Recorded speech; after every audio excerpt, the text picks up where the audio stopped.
Кутман таң, дагы бир жолу ардактуу көрөрмандар, бардыгыңыздарды көгүлтүр экранга жакыныраак чакырабыз. Бүгүн бизде эң сонун меймандар, эң сонун сыйлуу конокторубуз бар.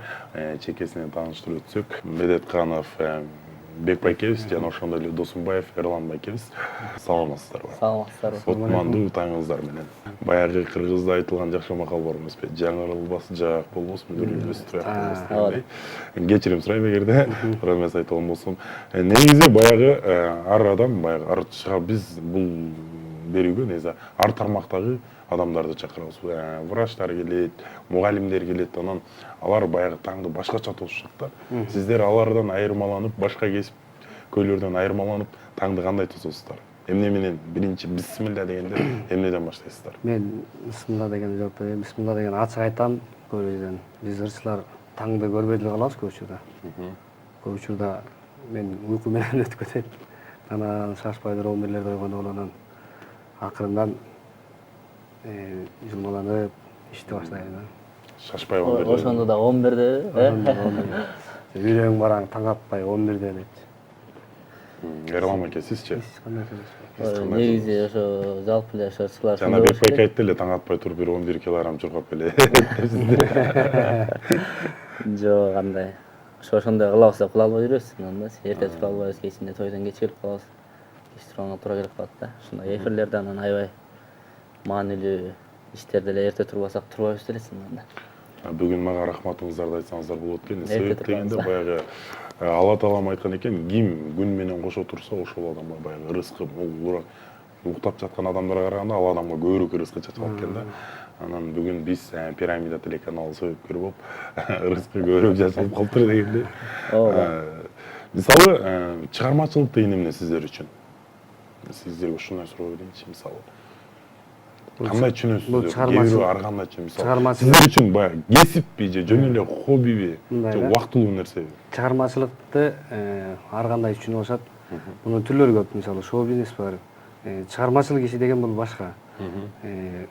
Бир эле гана ырдаган эле жаатта эмес. Мисалы, искусство тармагында сүрөтчүлөр бар, бир скульптор жасаган адамдар бар. Анан чыгармачылык деген ар бир адамдын өзүнүн жеке жашоосундагы, менин чыгармачылык жашоомдогу бул нерсени кесип деп көрөм, сиз суроо бергендей. Мен үчүн кесип. Сиз үчүн кесип. Ушул аркылуу нан таап жейбиз, ушул аркылуу баягы күн өтөт дегенде бул сиздер үчүн чыныгы кесип. Чыгармачыл деген баягы өзүнүн айтып тургандай эле чыгармачыл дегенде болуш керек да. Мисалы, бир нерсе чыгарсаң же бир нерсе жаратсаң, ошондой болушубуз керек да негизичи. Бир нерсе обон жазышыбыз керек же текст жазышыбыз керек же ушундай бир нерсе чыгарышыбыз керек да. Анан ошондо таза чыгармачыл адам болот болушубуз керек деп ойлойм да. Сиздер үчүн эң кесип. Азыркы учурда баягы баардык нерсе баягы заманга жараша баардык нерсе өзгөрүп атат. Мисалы, кээ бир нерсе аябай өсүп, гүлдөп жатат да. Анан негедир ушул акыркы бир 10 жылдык аралыгында ушул аккордеон, комуз менен ырдай турган адамдардын баягы чем баягы эстрадага караганда баягы кичине ылдыйраак болуп атат да. Чынында муну мойнуна алыш керек. Себеп дегенде баягы экөө бирдей болбой атат да. Экөөнүн бирдей деңгээлге алып чыгыш үчүн керек болсо муну дагы үйдө чыгарыш үчүн ушул фольклор тармагынча улуттук музыканы, аккордеон, аспап менен ырдай турган биздин толтура көптөгөн жаш таланттарыбыз бар да. Кандай кылганда сиздердин оюңуздарда баягы үйдө бийиктикке чыгат, мындан дагы гүлдөйт, өркүндөйт? Кандай жолдору бар мисалы? Чыгарыш үчүн эми ал жөнүндө деле ойлонбоптурбуз. Бирок баягы кыргыздын колорити, кыргыздын нукуралыгы бойдон калыш үчүн бул нерсени калтырбашыбыз керек да. Ал эстрадага болуп же Европаны турап кетиш максат эмес да. Бул нерсе Кыргызда калыш керек. Бул нукуралык, обондун кыргыздын нукуралыгы калыш керек да, баягы аккордеон менен комуздачы. Бул нерсени көп жерден угуп билип жүрөбүз. Азыр сиз айткан эстрадада көпчүлүк масса жаштар. Жаштардын баары ушул Европаны туурап эметип атабыз.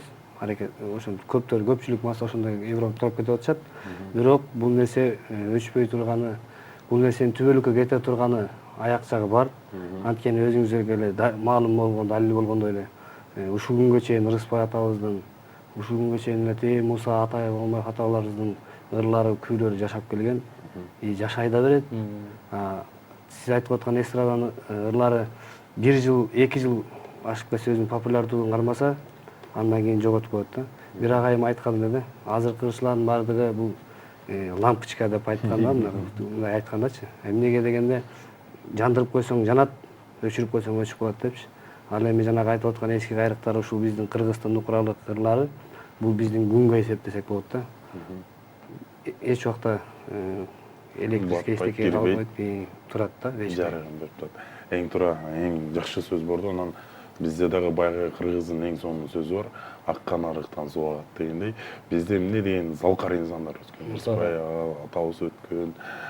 Ошол эле Алтымыш Кадыров атабыз өткөн. Толтура Токон Эшбаев аталарыбыз бүт баардыгы ушул аспап менен баягы кыргызга кызмат кылып келген да. Анан сиздердин биздин учубуз кур эмес, сиздер барсаңар анан баягы сөзүңүз куру болуш үчүн азыр бир жагымдуу чыгарма тартылып бересиздерге деп турам.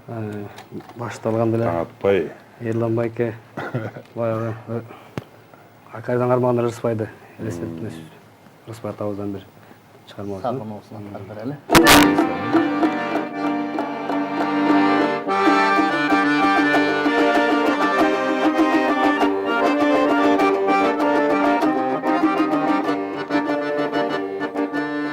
Көк асман жарык дегенде чагылган, байкоосуздан жарыңа кагылган.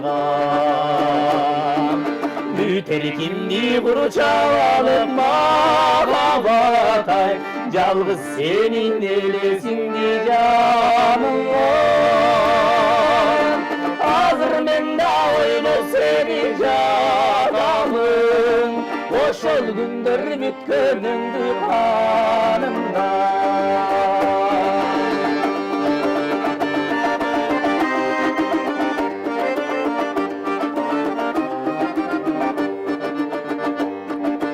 Жымыңдашып жаны өчүп чырактай, ал эсимде бирге жүрчү убактай. Жүрөктөрдүн кагышканын төң чачуңай, алыс калдың алмажыт тутурактар. Черчелеп отүйгөн бүгүн күнөрүң, миң айталап музыкалуу булактар.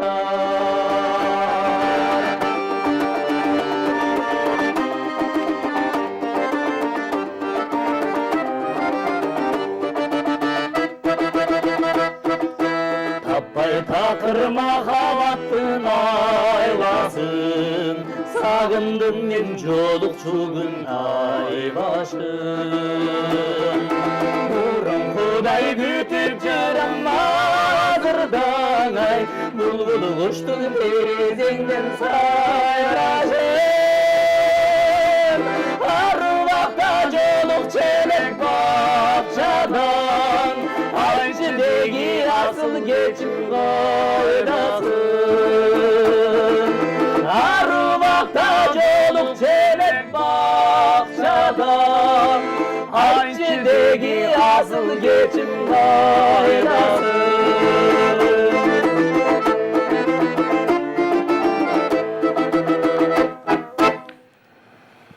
Баракелде, кандай сонун кыргызчаттанган кыргыздын бир эң классикалык кырларынан болду да. Анан баягы ар бир адам колуна баягы аспап кармаганда баягы эң алгачкы үйрөнгөн ыры эсинен кетпейт да. Анан сиз ушул комузду кармаганда сиз биринчи кайсыл ырды ырдадыңыз эле? Эң биринчи комузга салып.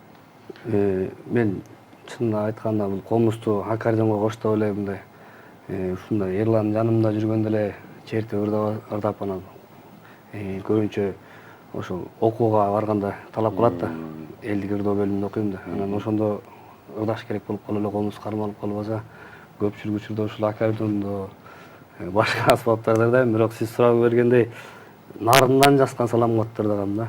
Эң сонун. Эрлан мырза, сиз? Менин ал 6-7 класска эсим болчу. Комуз чертчимин да. Анан Нурлан Нарымбаевка экебиз, Руслан Нарымбаевка экебиздин Суусамырлык кыз деген ыры ошондо жакшы чыгып аткан да, аябай жакшы чыгып. Анан ошол ырды комуз менен үйрөнүп, анан ошону ырдадым эле да. Ошол эсимде. Эң сонун. Баягы жаңы эле баягы башында атап өттүк да, анан аккан арыктан суу акмайынча баягы аккан арыктан суу агат, жана ошондой эле баягы алма сабагынан алыс түшпөйт деген кыргыздын эң сонун сөздөрү бар. Анан бул өнөр сиздерге ким аркылуу арып, ким аркылуу өттү? Кимдер өнөрдү адамдар эле, тайекелер, өзү жак дегендей баягы. Кыргызда жаман болсоң тайекелең тарт. Силде баягы эр тайын тартат дегенде мен тайекелерим барчу да. Тайекелерим. Өзүм бир тайекем режиссер болчу, Айшат кетти. Анан бир тайекем аккордеон комуз шылдырак дедим, аккордеон комуз. Аккордеон гитарада жакшы ойнобурдайт да. Чоң атам да кырдап калыш экен комуз менен. Негизги тайекелер жактан да. Тайлар жактан өткөн. Мен өзүмдүн атам 9 жылдык билими бар. Чыгармачыл киши өзү. Эрте дүйнө салган. Ал кишини жакшы билип көрбөй калдык, бирок ошондон да калса керек. Апам болсо диплому жок артист. Айылдагы шаан тойлордун баардыгын ошо апабыз аркылуу өтчү. Анан Тайтабыздан дагы тайкелер жактан да бар экен. Бирок негедир мен кеч ойгондум дегенде 11-класс бүткөндөн кийин анан сезимдер пайда болду да бизге. Баягы ар бир баягы убакыт, мисалы ал нерсе менин да башымдан, сиздердин да башыңыздардан өткөндө, баягы 11-классты бүткөндө баягы акыркы учурда баягы окубай калды деген сөздү эме баягы окубай калыптыр деген сөз аябай уят болот го мисалы. Ошол учурда баягы кесипти тандоо оор болот да. Кээ бир адамдар баягы туура эмес тандап алат, кээ бири чындап эле туура тандап алат же мындай туура тандап баратып, мындай ар кандай кырдаал менен бере турган сурооңузду мен түшүндүм. Баягы мындай сөз бар го, азыр көбүнчө ушундай болуп калыптыр деп мындай тамашалуу түрдө айланып кетти. Шаарга барам, иштеп көрөм, анан аракет кылып көрөм, болбосо артист болом да дегенде. Биринчи баягы өзүңүздөр баягы бала күнүңүздөрдөн эле баягы ойлондуңуздар беле ушул чыгармачылыкта жүрөм, ушунун казанында кайнайм, ушунун күнүндө какталам, бороондо үшүйм депчи.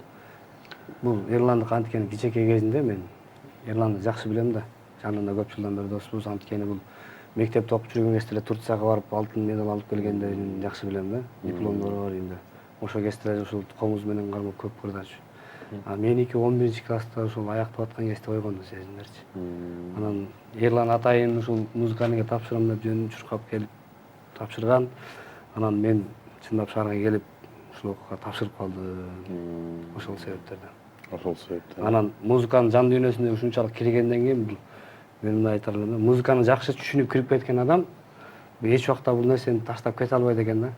Муктар Атаналиев байкебиз айткандай, биздин динге карата бул чыгармачылык болбойт экен, таштагам депчи. Бирок кийинки эфирлеринде көп жылдан кийин келди, гитара менен ырдап берди, кыңгылдап жүрөгүң болбойт экен дейт да, кытыгылайт экен дейт ар жактан. Антсе да болбой эле кытыгылап, ошондуктан баардык биздин телегөрүүчүлөрдүн жүрөгүн кытыгылаган бир эң сонун чыгармадан тартылып берсек сонун болор эле. Асан Калай менен Ырыспай күн батыш менен чыгыштай деп атпайбы? Ошол Ырыспай атабыздан кийин Асакем Саңгалы келген баягы атабыздан. Колдон келишинче баардык обончулардын ырларынан аткарган аракет кылган. Сиздер кол чаап, коштоп экрандын аркасында колдон туруңуздар.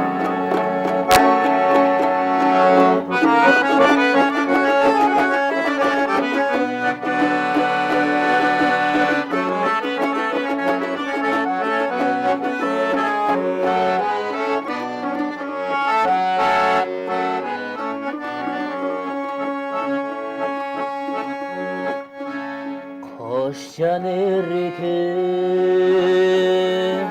hoş değilsin de baytarım var, beni güttün, beni sevin ay sağında, yaş yerlerden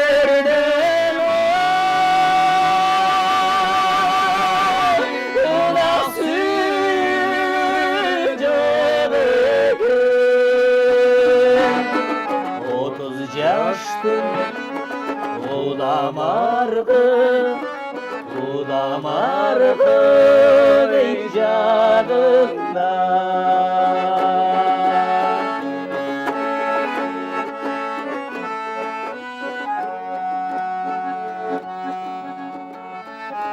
Sen bir bakça ömürün ay kelin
Sen bir gepten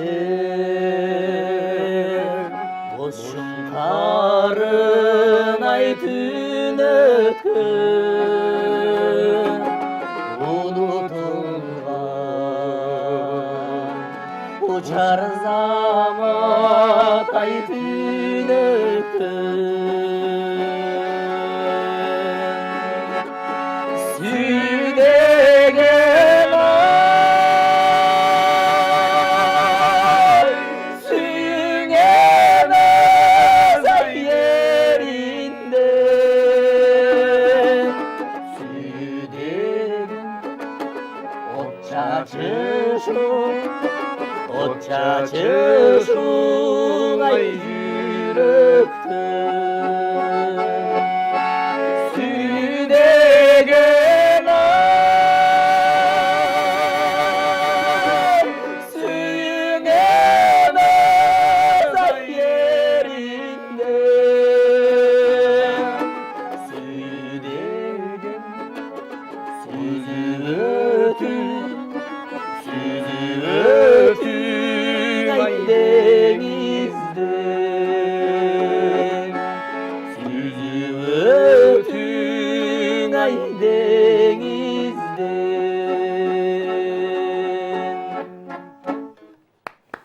Barakelde. Менин билишимче баягы кыргызда айтылган эң сонун сөз бар го, эгиз козудай дегенчи. Экөөңүздөр баягы ээрчип көптөн бери эгиз козудай жүрөсүздөр да, анан бир мындай топ түзөлүү же болбосо бир кандайдыр бир деген ой максаттар, тилектер барбы келечекте? Тилектер, ой максаттар 8 жылдан бери жашап келатат. 8 жыл бар, бизде буюрса бардык болот. Да, буюрса. Баягы эки кочкордун башы бир казанда кайнабайт деп көптөр эме болот го. Бизде наоборот да кайнаш керек деген ошолорду мындай буркулдатып кайнатып туруп анан көргөзгүбүз келет. Анткени бул жашоодо болгон магызындагы биз достчулук мамилени бийик тутуп өйдө көрүп койсок, анан чыгармачылык болсо ошону жетелеп кайкырат кетет да. Анан көпчүлүктө текеберчилик биздин Кыргызда мен деп төш какканды эң көрөт эмеспи. Андыктан мен дайыма эле айтып келем, бул досум. Анткени досум көп изденет, мен жалкоорокмун чындапчы. Моюңлаш керек. Анан досумдун ойлонгон сезими ыр жазат, баарын кылат, көп нерсеге көзү жетет. Анан бул менин жүрөгүмдө мындан тартынып, мындан коркуп, анан эметип баш тарткандан эмес, мен көбүнчө Эрланды угуп, анан мен экөөбүздө мындай тамашалуу сөз бар, тойго барганда ырдап атканда Эрлан арап мен сага уюдум деп коем да. Уюдум деген сөз мындай, сен ырдай бер, мен сени ээрчийин деген сөз да. Анан көз тийбесин, Аллах Таала бизге канчалык экөөбүздүн достчулугубуздун ортобузга жаман нерсени салбаса, рызкыны берсе, камдай берсе, биз рызкыны ошондой терип жейбиз буюрса. Эң сонун баягы акыреттик достордон болду. Анан топтун экөөбүз көптөн бери эле коебуз деп ат коюп жүргөнбүз негизи. Ал нерсени мен эч убакта четке чыгарбайм. Эрлан досум идеяны киргизген да, бул дос деген топтор түзөлү депчи. Буга чейин деле достор тигинден мына топтор бар экен деп атат. Мен айттым, болсо. Сенин айткан оюңду мен жактырдым. Болду, ошондо эле кармайбыз. Кудай буйрса дос деген жакшы топ түзүп чыксаңыздар, ошол убакта да бизге айтып коюңуздар, биз конокко чакырабыз. Анан баягы эмнегедир клип деген жок, мындай клип тарттыра элексиңер көптөн бери дегендей. Мындай ой максаттар бар, жакын аралыкта клип тарттыралы, мындай продюсер менен иштешели деген сыяктуу. Баягы клип тарттыралы, ыр жаздыралы деген ойлор бар, бирок продюсер менен иштешели деген ой жок да биздечи. Себеп дегенде биз баягы аккордеон коңуз менен көптөгөн тойлорго барабыз, кысылып калабыз да. Анан ыр жаздыралы деп атабыз жакындачы. Ыр жаздырганбыз, бир 2-3 ыр жаздырып чындыгында калып кетти да. Анан жакында жаздырабыз. Анан Кудайым буйрса аркасынан клип тартканга аракет кылалы деп атабыз. Эң сонун. Анан баягы мен сиздерден бир нерсени сурагым келип жатат. Баягы жаш баланы, кичинекей балалардын баягы акыл эсинин камтылуусуна бул мультфильм өтө чоң жардам берет экен да. Анан сиздер кичинекей чакта кайсы мультфильмди жакшы көрчү элеңиздер? Мен шок болчумун. Тентек болчумун мен деген Томи, Джерри деген. Ошону эле көрдүм да мен чындап. Сиз Эрлан экен. Билбейм, мен мультфильмди эле көргөн жокмун. Симба ошо кезде аябай жакшы. Король Симба, да. Жана топ боюнча сиздерге суроо берейин деп жатам. Качан алып чыгасыздар элдин алдына? же буюрса деп күтүп жүрөбүзбү деген. Жок, өсүп жүрбөйбүз. Мына көп нерсенин өзүнүн учуру келет экен. Баягы убак сааты чыкканда болот дегендей. Биз изденип атабыз азыр. Өз алдынча кандай кылсак эмне болот деп экөөбүз изденип жүргөн учурубуз. Буюрса күзүндө биз эң мечилек эметкен формадан баштайлап атабыз, форма тикилип. Андан буюрса ырла жаздырабыз, ниет кылып. Азыр бир ырдын үстүндө иштеп атабыз. Буюрса жаздырып чыгалы деген үмүттөр бар да. Анан эң сонун келиңиздер, экинчи бөлүгүбүздү дагы бир шаңдоо менен башталалы. Келиңиздер, ошол эле наркы Ырысбай Асанкалыйдан бери тарта эле Бекборовдун жакшыларын аткарып келди. 92-жылдары популярный болгон 2-3 ырын кошуп попур аткарып келди. Попури.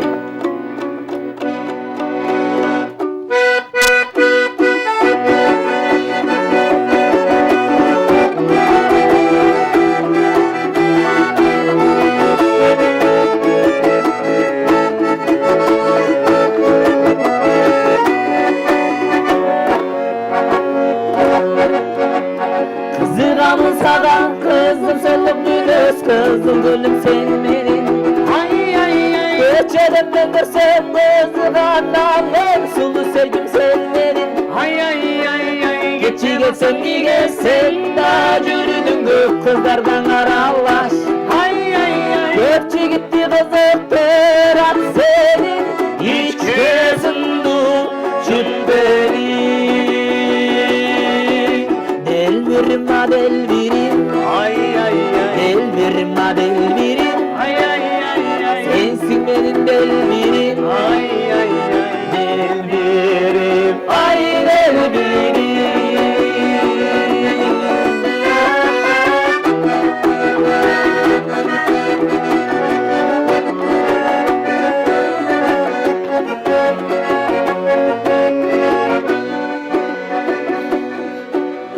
Söz bolboy dep elge kurgana, Kıldatayмын дайым ургана. Өрүп калсам сени көчөнө, карап калам сага суктана.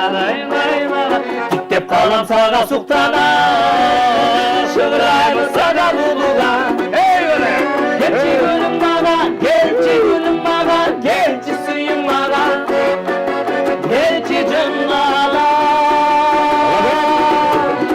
Gelçi gülüm bana, gelçi gülüm bana, gelçi suyum bana, gelçi canım bana.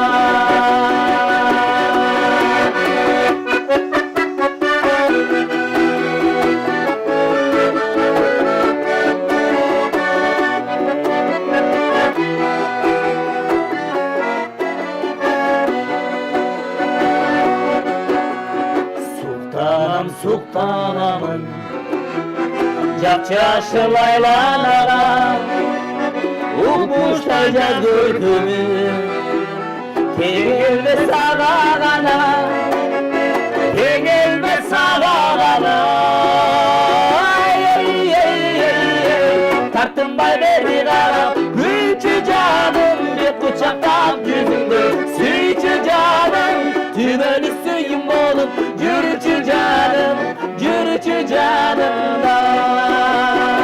Tarttım bayları karap, gülçü canım, bir kucaktan yüzümde, süyçü canım, tümeni suyum olup, yürüçü canım, yürüçü canımda. Yürüçü canım, süyçü canımda. Barakelде, үнүңүздөргө береке, олжуган үнүңүздөр эч качан өчпөсүн. Кандай гана сонун туугандар я. Жана эле шаң мурдасак болбойт экен. Анан Кудай буйрса баягы топ түзгөндө дагы азыркы учурда баягы официалдуу түрдө баягы документ кылып, мындай башкача айтканда баягы мыйзам түрүндө кыласыздарбы же чыныгы достук мыйзамдын ортосунда ганабы? Биздин достук ортобуздагы мыйзамды эч ким буза албайт деген сыяктуу. Достук. Достук, эч кандай кагаз түрүндө эмес. Баягы контракт түзүүнүн жарымына келгенде сен мени чанып кеттиңби дегендей кылыппы? Андай эмес. Бизде эч убакта андай ал нерсени деле негизи чынында ойлонбоппуз ошол. Биз Ерлан айткандай эле достук түрүндө эле кетип атат окшойт да буюрса. Эркекче келебешти эле кетип атат. Болду эле.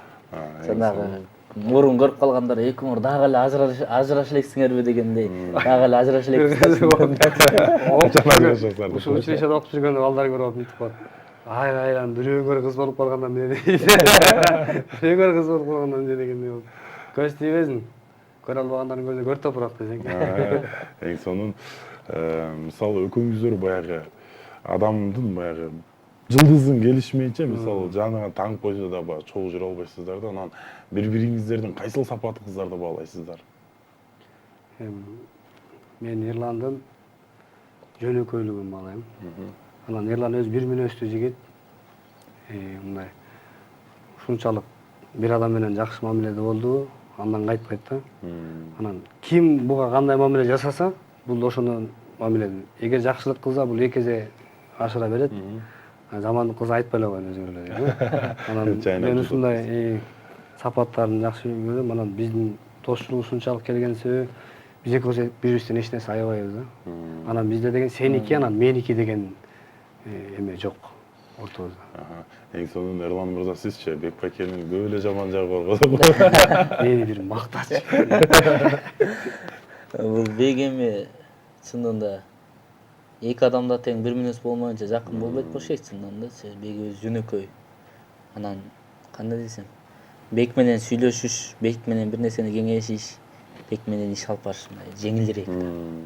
Мен да байкагам, анткени Бекбакени биринчи буга чейин таанычы да эмесмин. Биринчи жолу көргөндө эле баягы мурдагы көрүшүп жүргөн агайыны катары эле байкени болуп жакшы сүйлөшүп кеткенбиз. Анан ушул жагын мен да байкагам. Эрлан байкебиздикин да байкагам. Биринчи көргөнүмдө отурам бир жерде, олтурсам эле бир ушундай сонун музыка чыгып жатат да. Живой музыка, аккордеон менен. Эмне болуп атат деп мен таң алып ары карап, бери карап издеп коем. Ким коюп алган бул микрофонду депчи. Анан мити дарбазаны ачып карасам, Эрлан байкебиз отуруп алып аккордеон менен бир эзоттур да. Ошондо таанышып, баягы адам менен жылдыздын келишпесе сразу шак сүйлөшүп кете албайсың го. Эрлан байкебиз менен да мен ошо бат эле тил табышып кеткем да экөөңүздөр мененчи. Демек экөөңүздөрдө тең эң жакшы сапаттар бар. Ошон үчүн баягы биригип, баягы жылдызыңыздар келишип, баягы азыркы учурда баягы жанып турган убактыңыздар да. Эме да, пендебиз да. Ар бир адамда кемчилик кетет да. Мисалы бизде деле болсо керек ортодо кемчилик болот, анан ошол кезде биз бири-бирибиздин айыбыбызды жапканга аракет кылабыз да. Мындай чыгарбайчы. Анан бир эме бар го, бир жакшы сөз бар го. Бирөө кайнатасынын жанына келип тур дейт. Кайнатасынын жанына келип отурат, анан балам не иш кыласың десе, бизнесим бар дейт экен да. Анан арак ичип тамеки чегесиңби десе, жок, ичип чекпейм. Жакшы. Анда сенде айып жок турбайбы, сен жакшы боло турбайсың десе. Бирок ата бир эле кемчилигим бар деп коет дейт. Десе, мен калп айтканды жакшы көрөм деп коет. Анан кемчиликсиз адам болбойт анан. Ушул бизде андай нерсе ортодо эме болду эле. Андай эч качан болбой эле койсун, ортоңуздан баягы от жагылбасын дегендей. Анан баягы кененирээк билип берсеңиздер, айтып берсеңиздер, илимдүү сиздер баягы көпчүлүк адамдар баягы билбесе керек сиздер жөнүндөчү. Кайсыл окуу жайды бүттүңүздөр эле, кимдерден сабак алдыңыздар эле дегендей. Баягы элге да кызык болсо керек. Бирден айтып берсеңиздер. Негизи музыкалык колледжде Таштан Эрматов атындагы. Ошол жерде чогуу окуп, негизи ошол жерден табышканбыз экөөбүз. Ошол жерден табышып, ошол жерден бери мамилебиз бар. Ал жерде бир жарым жыл окуп кетип калдым, высшее образование окуйм деп. Азыркы искусство Бүйүсара Вишна атында. Ошол жакка келип, ал жактан 3-курсмун да эме бүтүш керек болуп атат да. Бүтүп албайт. Баягы диплом керек. Сиз Бекбаке? Мен ошол Эрлан айткандай эле ошо Таштан Эрматовдон тааныштык. Училищеден. Ал кезде Эрлан чындап азыр чындап эле азыркы күнгө чейин теориядан күчтүү да. 25 студент келип тапшырып окучу элек, арасында бир Аня деген орус менен Эрланды стипендия алчу. Жакшы окутучуларчы. Анан мен деле ошол жерде окуп жүрүп, анан мен бир академ алып кетип, анан кайра келип окуп бүтүрдүм. Таштан Эрматовду бүтүрүп, анан азыр учурда улуттук консерваторияга 5 жыл мурун тапшыргам. Мурат Касый деген агайдын колуна туш болгом. Ошол киши мага ырдоо жөнүндөн үйрөттү. Ошондон бери азыр мына быйыл буюрса гос беребиз деп окууга даярданып турган кезибиз. 5 чурстагы Эң сонун анан Эрлан мырзанын дагы бир өзгөчө бир эмеси баягы өнөрү бар да, бул өнөр дагы баягы оңойлук менен бул өнөрдү да баалап Ташкек жана сиз айтканыңыз ыр жасаган депчи. Кайсыл эмени баягы кандай ырларды чыгардыңыз эле, кайсыл оңдорду, көбүнчө кайсыл эмеге жакынсыз? Баягы бул жашоодо. Лирикага. Бул жашоодо эме дейт го. Стилиңди тап деп коет го. Мисалы үчүн Рыспай Абдыкадыровдун өзүнүн мындай почерки деп коет го. Асанкалы Керимбаевдин өзүнүн почерки, Бекбоевдун өзүнүн почерктерин. Билбейм, мен мүмкүн ошо мен өзүм почеркимди таппай жүрөм да. Мүмкүн мен өзүмдүн стилимди таппай жүрөм. Бир башкача жазып көрөм, мындай жазып көрөм, тигиндей жазып көрөм. Ырлар бар, бирок баягы өзүмдүн эмемди таба албай жүрөм да чындыгында. Эме сен көп обончуларым айтып калат. Ыр жазып коет дагы, бирок жүрөктөн мынтип тайсалдап корко берет да. Ошолор кандай бир учурларда элге тарап кетмейчи. Эрланда да сонун ырлар бар. Эрлан өзүнүн стилин мен билем, тапкан. Өзү бирок эметип албай атат да. Мына Алып чыга албай атам да. Анткени деген эми буюрса мына ниет коюп атабыз го. Эрландын ырларындагы буюрса биз бышалы да, бышалы.